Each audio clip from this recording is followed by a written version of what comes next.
Assalamualaikum dan selamat berakhir pekan. Jumpa lagi dengan kami di HL Seleb.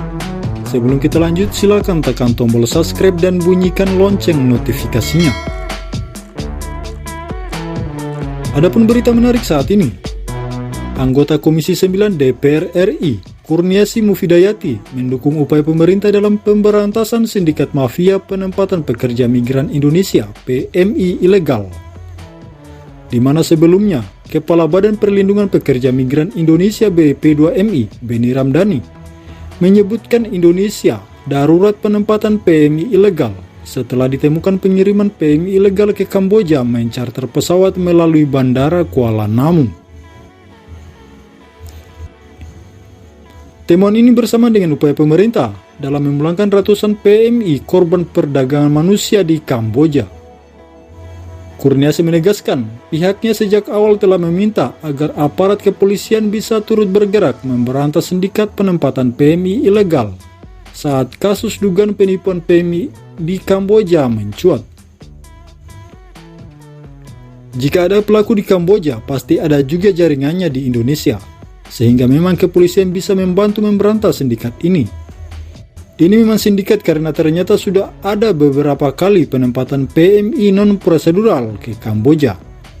Belum lagi penempatan ke negara lain, ungkap Kurniasi dalam keterangannya pada Jumat 26 Agustus 2022. Kurniasi meminta agar fungsi gugus tugas tindak pidana perdagangan orang TPPO yang sudah dibentuk lintas kementerian dan lembaga dari tingkat pusat, provinsi hingga kota atau kabupaten harus dimaksimalkan.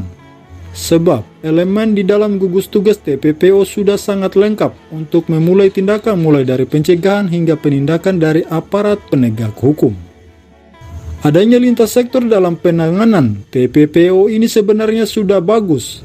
Tinggal bagaimana penguatan aksi di lapangan. Perlu gebrakan dan tindakan yang membuat jera jaringan sindikat penempatan PMI ilegal ini, sebut Kurniasi. Kurniasi juga menyebut langkah MOU antara pemerintah Indonesia dengan Malaysia dan Arab Saudi yang baru saja terlaksana sebagai salah satu langkah strategis dalam penguatan regulasi untuk mencegah penempatan PMI ilegal. Penguatan MOU antara Indonesia dan negara penempatan adalah langkah strategis dalam perlindungan PMI. Selalu PR besarnya jika menyangkut regulasi adalah penegakan dan pengawasan. Tugas negara untuk melindungi warga negara Indonesia dimanapun termasuk mereka yang telah memberikan manfaat bagi negara dengan menjadi PMI, tutup Kurniasi. Demikian berita saat ini, pastikan Anda terus bersama kami dan agar tidak ketinggalan berita menarik lainnya seputar TKI di HL Seleb. Silakan like, komen, dan subscribe channel kami.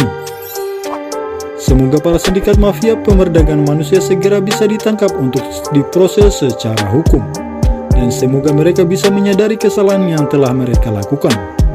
Sekian, terima kasih dan sampai jumpa.